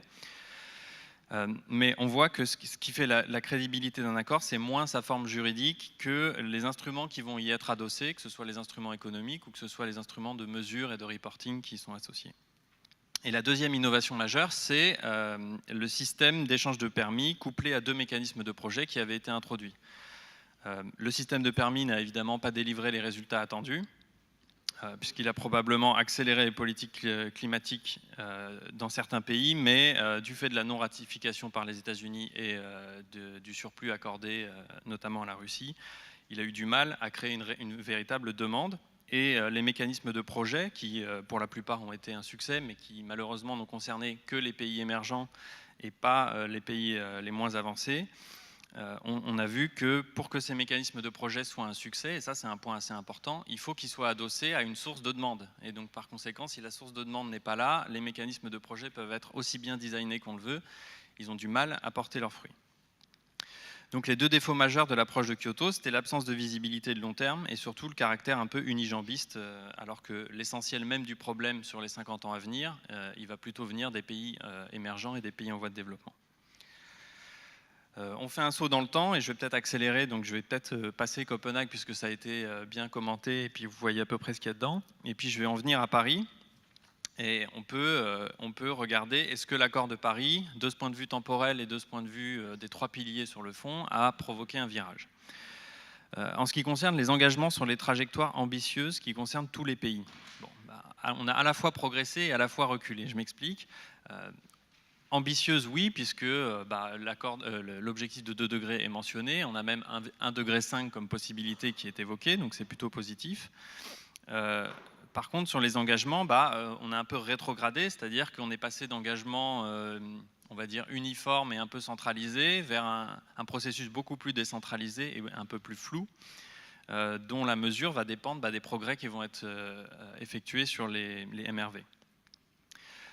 Si on agrège les contributions qui ont été soumises, on voit qu'on n'est pas dans la cible qu'on a visée initialement. Donc je reconnais, comme mon voisin, qu'il faut accepter qu'on puisse progressivement aller vers cette cible-là en renforçant les objectifs. Mais moi, je me pose la question de qu'est-ce que ça veut dire renforcer un objectif flou. Et je me dis, c'est peut-être un peu... C'est peut-être facile de justifier qu'on renforce de démontrer qu'on renforce son objectif quand en fait peut-être on le recule. Et je trouve que peut-être il y a suffisamment de flou dans les textes tels qu'ils sont actuellement pour qualifier qu'est-ce que c'est vraiment qu'un renforcement de son INDC, puisque quand on s'engage en intensité, tout va un peu dépendre de la manière dont on présente la chose et on pourrait être capable de défendre un renforcement quand en fait potentiellement peut-être un recul. Bon, faut voir. Pour ce qui est ah oui, et puis il y a un autre point sur les engagements, c'est qu'il va falloir que ces engagements résistent à l'épreuve des chiffres. C'est-à-dire que quand tous les 5 ans on va réviser, qu'est-ce qui va se passer si au bout de 5 ans, 10 ans, 15 ans, on voit les émissions qui continuent d'augmenter et les engagements qui continuent d'être descendus. Il y a bien un moment où il va y avoir une perte de crédibilité de ce système d'engagement, parce qu'on va bien voir qu'en fait c'est beaucoup de mots et pas beaucoup d'actes. Je ne le souhaite pas évidemment, mais c'est possible que ça se passe comme ça. Sur les MRV, il y a évidemment quelques éléments très importants dans le texte sur le double comptage, sur la transparence des engagements, sur la comparabilité. Mais il n'y a pas vraiment de cadre commun explicite et assez contraignant en termes de reporting des émissions pour tous les pays, etc. Alors évidemment, pour les pays qui souhaiteront bénéficier du fonds vert, il va falloir quand même accepter un certain nombre de procédures et d'harmonisation. Donc c'est plutôt bien. Mais il reste beaucoup de détails techniques à régler et on peut quand même construire sur l'existant puisque les MRV sont quand même un des acquis majeurs des 25 ans de la négociation. Et enfin, sur les outils économiques, là par contre il y a un gros point d'interrogation pour moi.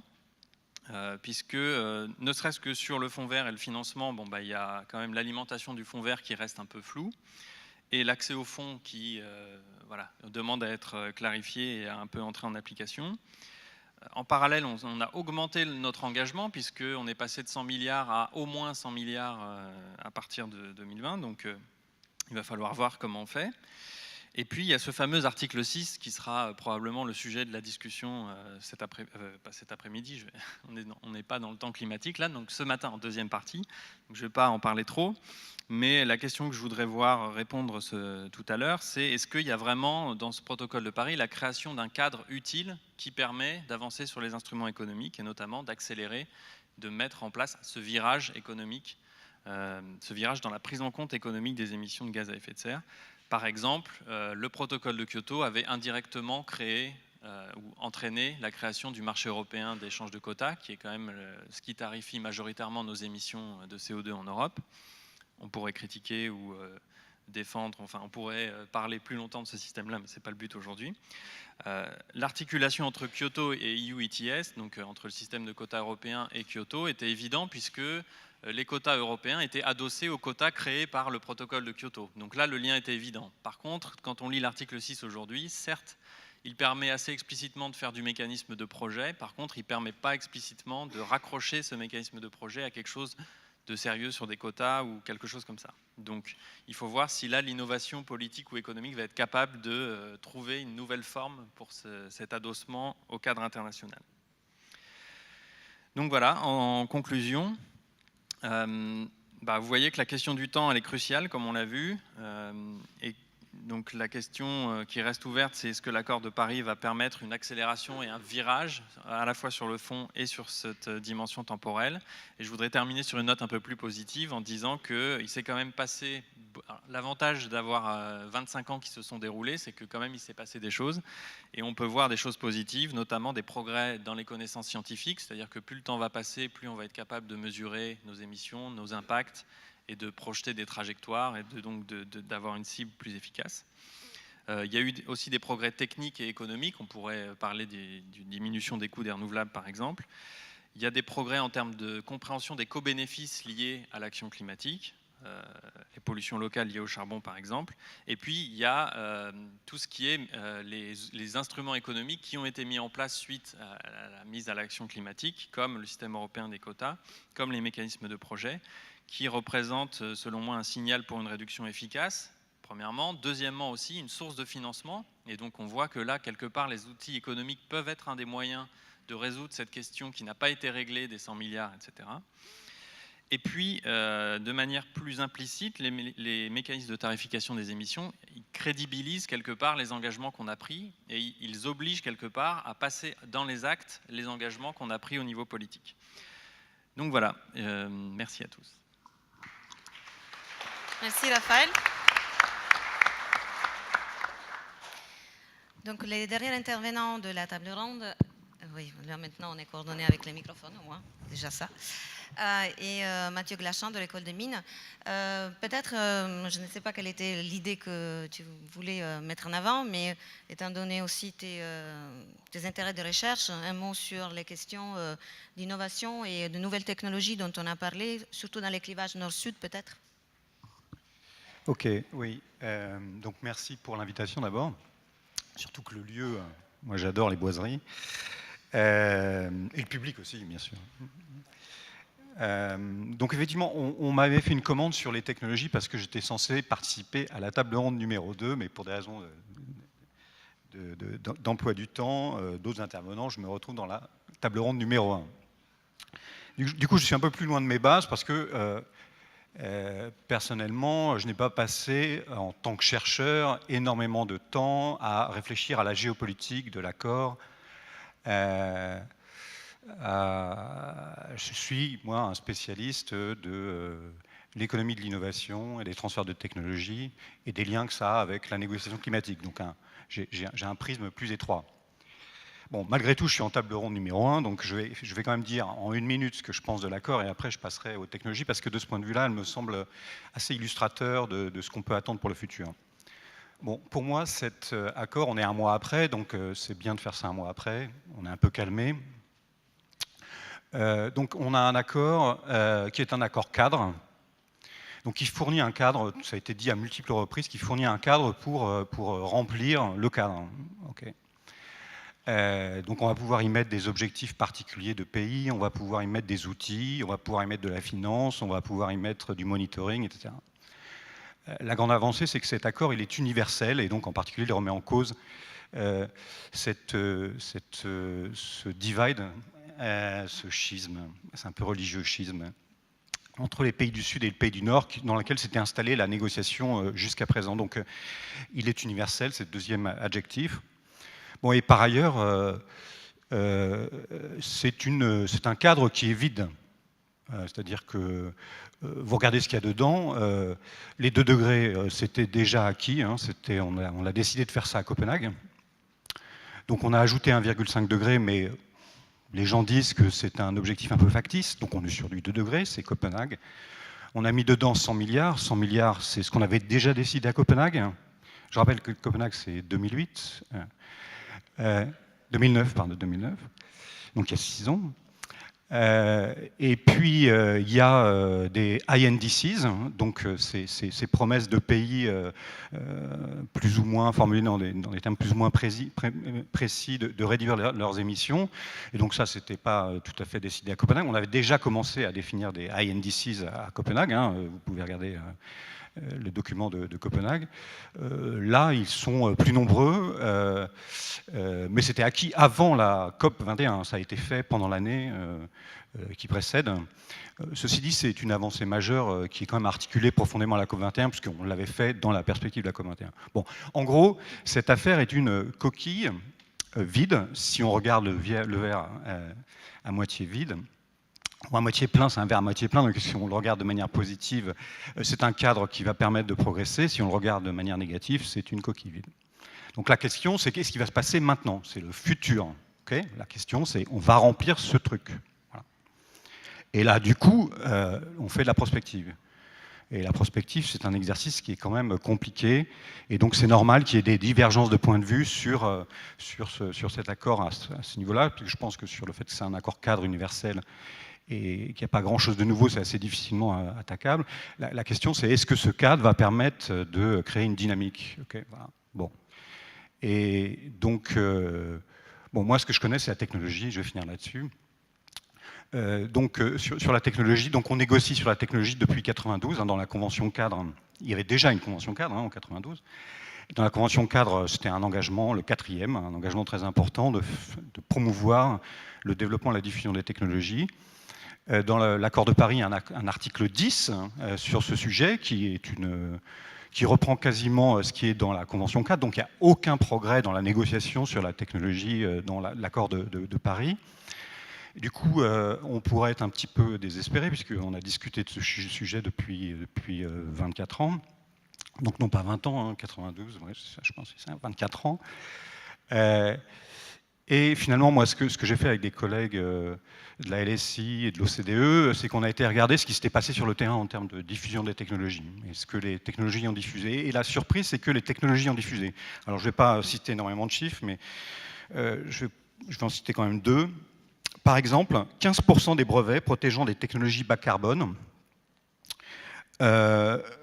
déposés à l'étranger, donc des brevets qui vont faire l'objet des technologies brevetées qui vont faire l'objet de transfert de technologie, puisqu'on dépose un brevet à l'étranger pour y transférer sa technologie. Donc 15% des brevets qui vont être déposés à l'étranger le sont aujourd'hui en Chine. Et c'est le PIB de la Chine, c'est à peu près 11% du PIB en 2013, puisque c'était des chiffres de 2013. Okay, donc en gros, si vous regardez les brevets, on est à la hauteur du poids dans l'économie mondiale de la Chine. Si vous regardez le Brésil, on avait sorti des chiffres sur les investissements directs à l'étranger bas carbone, qui sont un outil très puissant de transfert de technologie, puisque vous avez des multinationales qui créent des installations, des usines, des bureaux dans les pays du Sud et qui vont donc y loger leur technologie, leurs expertises, leurs compétences. 2,5% des IDE bas carbone en 2011 arrivaient au Brésil. Et le PIB du Brésil en 2011, c'était 2,9% du PIB mondial. Donc, ce que montrent ces chiffres, c'est que, alors que la négociation patine, par ailleurs, il se passe des choses sur le terrain, en tout cas sur ce terrain des technologies bas carbone. Et donc, la question est de savoir maintenant, pour informer le futur, et de savoir pourquoi ça marche, pourquoi ça a marché. Et pourquoi ça a marché, c'est la conjonction essentiellement de deux facteurs. Un, la globalisation économique, parce que les technologies, elles circulent à cause de la globalisation économique. C'est un puissant vecteur de circulation des technologies à travers des investissements directs à l'étranger, à travers du commerce international de machines-outils, etc. Donc il y a la globalisation économique, et ça, comme elle va se poursuivre, on peut être positif, optimiste sur le futur.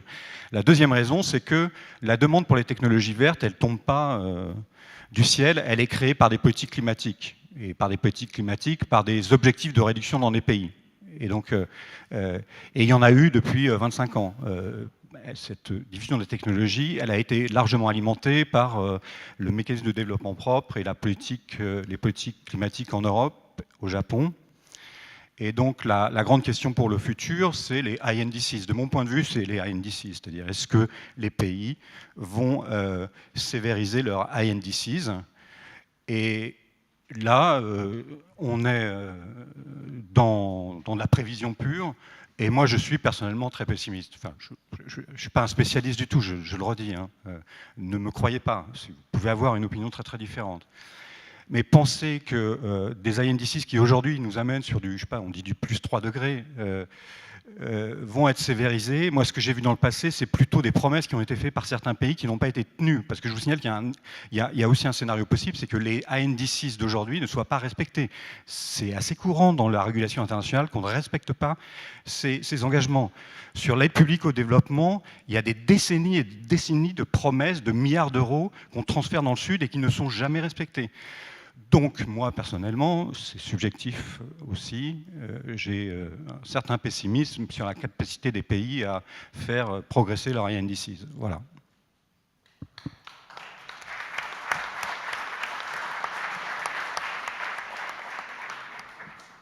Merci beaucoup, Mathieu, pour ces points sur les technologies. Donc, on a encore quelques minutes? Oui. Petit échange avec la salle qui a de nombreuses questions. Donc, comment on organise les... Merci. Je les groupe ou je les...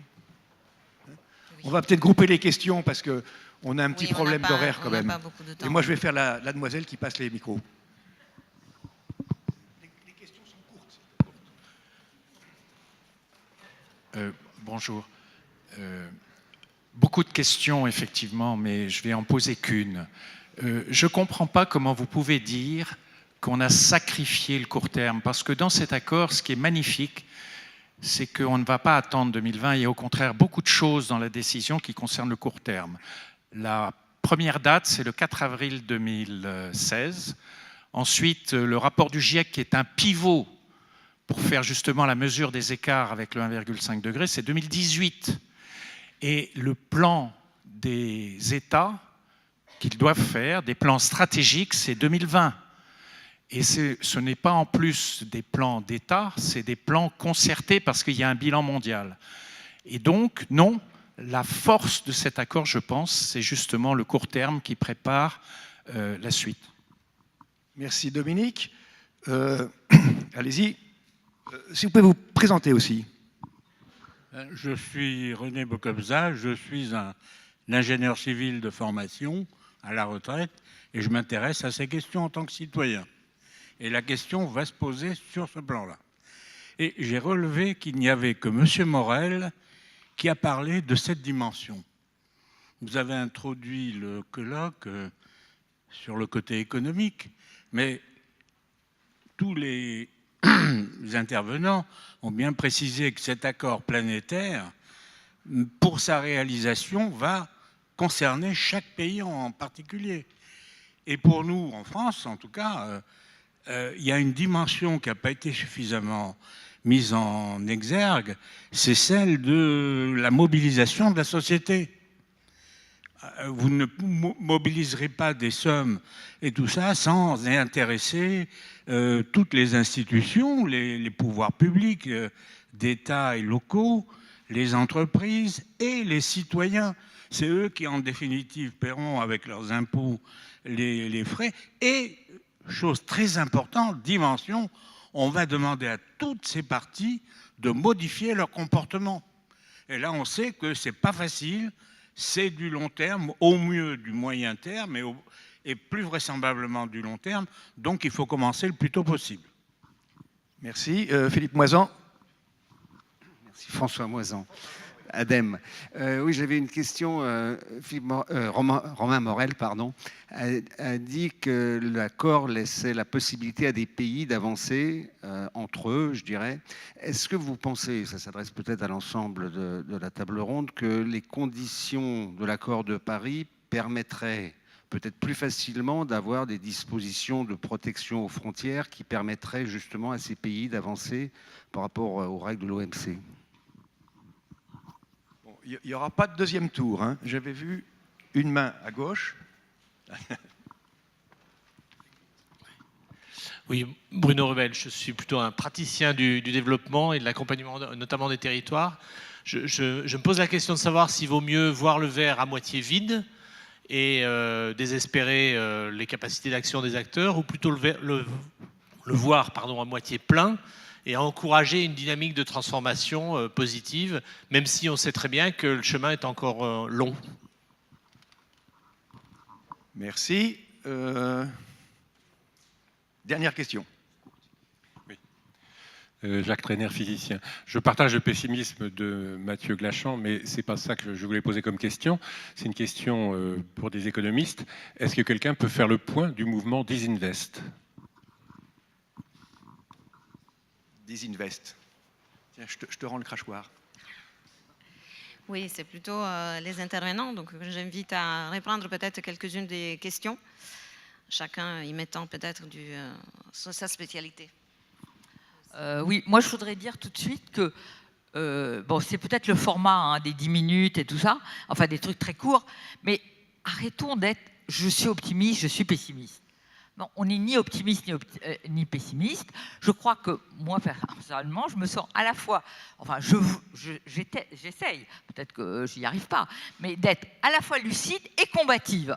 C'est-à-dire que désigner des creux, des défauts, des machins, c'est pas être pessimiste, c'est être lucide. Et ensuite, je suis pour de l'action. Il n'est pas question de se dire on peut rien faire, il n'y a pas de marge de manœuvre, on ne peut pas avancer. Si, on peut avancer. Et je crois que tout le monde ici a dit qu'on pouvait avancer. Mais il faut quand même identifier un certain nombre de défauts, de pentes naturelles des choses telles qu'elles se sont historiquement manifestées pour pas recommencer les mêmes erreurs.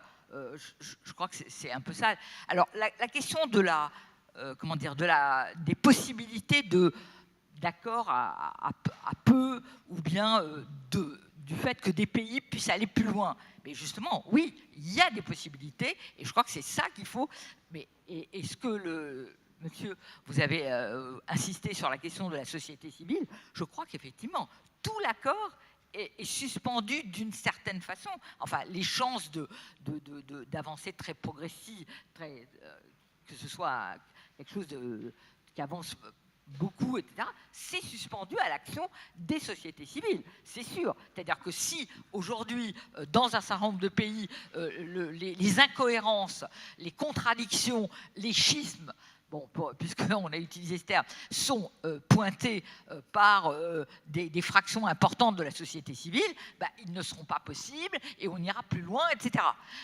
Maintenant, en ce qui concerne, par exemple, et je dirais juste un truc sur l'accord du commerce, on sait bien que ça, c'est un truc très lourd. C'est-à-dire que la question essentielle, sur laquelle aussi les sociétés civiles et les acteurs, pas de façon indifférenciée, mais les scientifiques, les observateurs, etc., doivent pointer, c'est le fait que, par exemple, le climat, il est dans ce silo de la COP, mais ce n'est pas un enjeu omniprésent et transversal à tous les autres enjeux, en particulier celui du commerce, mais aussi celui des investissements, mais aussi, et c'est ça sur lequel il faut que nous tirions la sonnette constamment, parce que chaque jour on prend des décisions ailleurs contraires. Et par exemple, on n'a pas cité la question des investissements dans les énergies fossiles qui perdurent et qui sont importants, qui sont des centaines de milliards par an. Et donc voilà, ça ne peut. Il faut que ça s'arrête. Donc comment obtenir l'arrêt de ces investissements et le déplacement vers des choses qui soient conformes aux politiques climatiques souhaitables? Je crois qu'on ne va pas attendre des accords généraux. Il faut qu'il y ait des actions qui soient faites et tout le temps remises sur le chantier. Oui, je poursuivrai peut-être sur un point que Ami vient de dire, c'est que la force, et qui vient d'être rappelée par beaucoup des orateurs, la force de cet accord, c'est ce que disent beaucoup de gens, c'est son approche par le bas. C'est le fait d'inviter les pays, donc le fait que ce n'est pas contraignant permet son universalité, et aussi donc l'implication, comme vous dites, des sociétés civiles, l'accord prévoit vraiment des fenêtres au fait, 2018, 2020, 2023, 2025, pour les sociétés civiles des différents pays de faire augmenter la pression. Bien évidemment, c'est d'une part aussi une concession à la réelle politique, et c'est ce qu'on vient de dire, mais surtout aussi, ça expose cet accord aussi aux conjonctures géopolitiques, à l'actualité politique. Qu'est-ce qu'on fera si en 2018, 2019, 2020, il y a une actualité géopolitique telle que le climat passera au second plan? Dans ce cas-là, ces rendez-vous-là sera raté. Et donc, cette force de l'accord est aussi certainement sa principale faiblesse, d'une certaine façon, puisque comme il n'y a pas de contraintes, ces moments-là, ils sont des moments qui doivent être saisis et donc qui nécessitent la pression constante. Ensuite, juste un petit mot sur cette question du schisme ou pas schisme. On a vraiment pu observer, et je pense que c'est intéressant, au fait, un schisme en train de se construire lors de cette négociation. Et c'est vraiment cette question des 1,5 degrés et en même temps la question de ne pas pouvoir nommer ce qui a été dit très, très justement au début. L'enjeu, c'est qu'il faut arriver à zéro émission et donc il faut une décarbonation profonde de l'économie. On ne peut plus construire aujourd'hui normalement des centrales à charbon, en tout cas pas dans nos pays, et dans d'autres pays, il faut l'arrêter très vite. Tant que ces choses-là ne peuvent pas être dites de façon explicite, mais en même temps on se met d'accord sur un objectif complètement illusoire de 1,5 degré, on est dans un décalage très profond. Et je pense que c'est important de le dire. On peut dire après, ça introduit une tension productive, c'est ce que certains disent, puisque les 1,5 degrés mettent encore plus de pression sur les pays, ça va encore plus les encourager. Je ne suis pas certain, puisque justement, c'est le contre-coup, au fait, à un moment donné, quand on se rendra compte qu'au fait, on n'y arrive pas, de décrédibilisation du processus qui est finalement un danger très grave et contre lequel il faut se prémunir.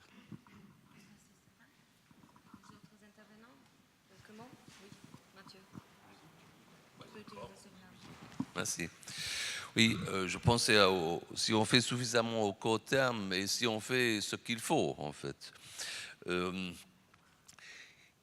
On peut penser tous qu'est-ce que nous avons fait, comment nous nous chauffons, comment nous nous transportons et comment dans l'espace des prochaines 3 décennies, est-ce qu'on va arrêter d'utiliser les combustibles fossiles. Je crois que il y a des milliers de décisions. Est-ce que la maison, est-ce qu'il faut l'isoler avec 20 cm ou 50 cm d'isolation? Des fenêtres doubles ou triples, tout ça. On s'est habitué à penser qu'on va être un peu compensé, qu'on va être un peu obligé par les lois, par les mécanismes de taxes, les ETS. L'Inde, par exemple, elle pense que si elle ferme toutes les centrales de charbon, qu'elle va être compensée. Donc on attend un peu un moment, on attend, je crois, un prix de carbone ou d'autres mécanismes qui nous obligent. Et tant qu'il n'y a pas ces mécanismes, ces décisions, je crois que tout le monde attend. C'est le risque. Oui, je vais formuler une réaction aux questions sur les citoyens et puis sur le monsieur qui est sur le terrain, qui mobilise des territoires tout à l'heure. Parce que donc une des nouveautés aussi dans cette architecture, c'est ce qu'ils appellent l'agenda des solutions, donc des dispositifs hors non étatiques portés par des acteurs économiques de la société. Et dont on attend beaucoup. Moi, je voudrais... un de mes sujets de recherche, c'est aussi l'autorégulation des entreprises et l'économie, la responsabilité sociétale des entreprises, etc. Et là, excusez-moi, je vais encore être pessimiste. Comme observateur, j'ai le droit d'être pessimiste. Je suis un peu moins dans l'action que pessimiste. Je suis d'abord dans le pessimisme. Le moteur des comportements des entreprises sur ces sujets, c'est des signaux économiques. Donc c'est des taxes carbone, c'est des réglementations. Elles ne répondent pas à une demande verte des citoyens. Les citoyens, quand ils sont dans des rayons de supermarché, ils ne sont pas verts, ils sont marginalement verts. Regardez les parts de marché des produits écolabellisés, etc. Il ne faut jamais l'oublier, ça. Ces citoyens, ils sont mobilisés par des signaux politiques, des instruments de politique publique, sachant qu'ils ont un rôle très très important à jouer, puisque dans des démocraties, c'est eux qui élisent ceux qui définissent les signaux politiques. Mais c'est par ce mécanisme-là que se font les choses, et c'est pour ça que, de mon point de vue, l'agenda des solutions, ça ne fonctionnera que s'il y a derrière une impulsion des États. Et on revient aux INDCs.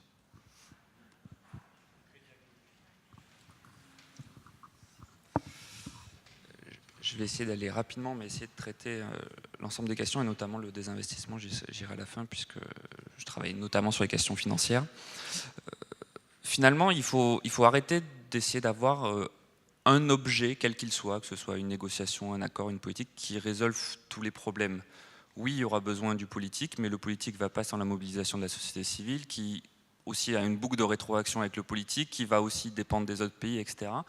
Et comme on rentre dans une dynamique où finalement on est sur une question d'équilibre entre les agents, c'est-à-dire que je ne peux pas te forcer, mais j'ai besoin que tu agisses, et moi j'ai besoin d'agir, mais j'ai besoin que tu m'aides, et j'ai besoin qu'on me soutienne.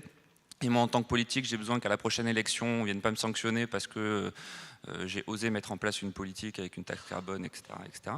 Donc oui, on a besoin qu'il y ait cette mobilisation-là, et elle doit être permanente, et aujourd'hui on est sur des dynamiques de name and fame, name and shame, etc. Et ça veut dire que ça ne marche, toute cette dynamique d'inciter, etc., ça ne marche que si perpétuellement on remet une pièce dans la machine. C'est ça qu'essaye de faire la négociation en mettant des rendez-vous, mais ça ne marche que si la société, les entreprises, etc., continuent d'avancer, de proposer, et que dedans il y a une réponse. On l'a vu en France sur les questions financières, où il y a des initiatives qui sont plutôt d'agents privés, et qui aujourd'hui ont été repris dans le cadre d'une loi, et qui permet d'entraîner plus d'agents, et qui permet de développer plus de méthodologies, et qui permet d'entretenir un écosystème d'acteurs, et c'est cet écosystème qui doit exister à différents niveaux. Sur la question de la protection aux frontières, je dirais que l'accord de Paris ne rajoute rien, n'enlève rien à ce qui était possible avant.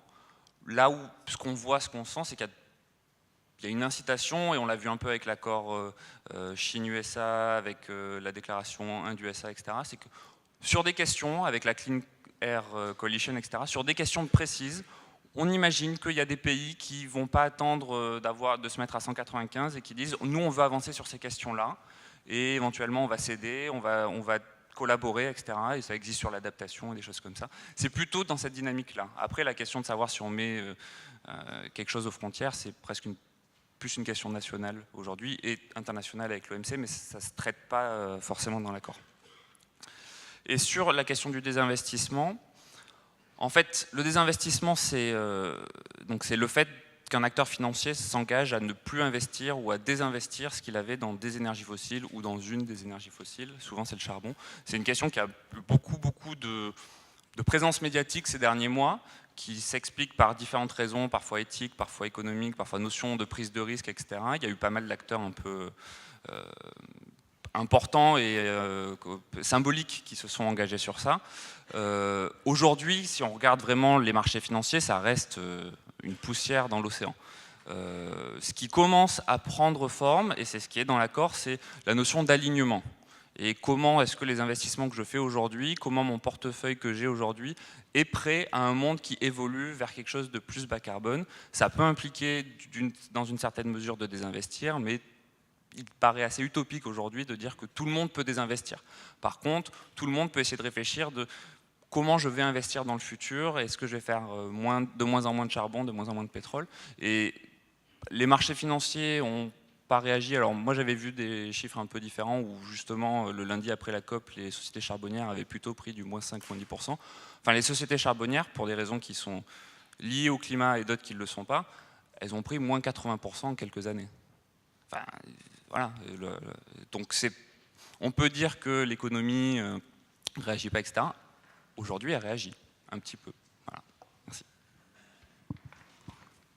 Moi je vais terminer rapidement. Peut-être sans répondre précisément aux questions, mais en terminant sur un propos un peu plus général, c'est au final de reposer la question, mais pourquoi est-ce qu'on se réunit à 196 et pourquoi est-ce qu'on veut un accord international? Parce qu'au final, si le but c'est de mobiliser des citoyens ou d'avoir des coopérations entre 2 États ou 3 États ou d'avoir des initiatives régionales, ou etc. Bon, à la limite, il n'y a pas besoin de se réunir à 196 à l'unanimité pour ça. Bon, donc le but de la négociation internationale, c'est quand même d'agir spécifiquement sur tout ce qui va être bloquant au niveau mondial et pour que tout le monde se mette d'accord sur un certain nombre de choses. Une fois que ça c'est fait, évidemment, ça va faciliter et permettre et augmenter l'efficacité des initiatives citoyennes, des coopérations internationales, etc. Donc il faut bien voir que ce qui va être déterminant, vu qu'il y a des négos internationales, c'est ce qu'on va mettre dans le cadre vide dont parlait Mathieu tout à l'heure. Qu'est-ce qu'on va mettre dans ce cadre? Et ce qu'il est important de garder en tête, c'est qu'il faut remplir le cadre très vite, puisque, comme tout le monde l'a rappelé aujourd'hui, il ne s'agit pas de reporter le problème à plus tard, mais d'engager un véritable virage. Voilà. Et je laisse évidemment, je transitionne à peu près correctement pour la suite de la matinée tout à l'heure. Très bien, donc je remercie les participants à la table ronde pour cet échange. Je pense qu'on n'a pas encore résolu les questions, ni l'optimisme, ni le pessimisme, mais je pense le pragmatisme, donc on va continuer à en débattre tout à l'heure. Merci bien.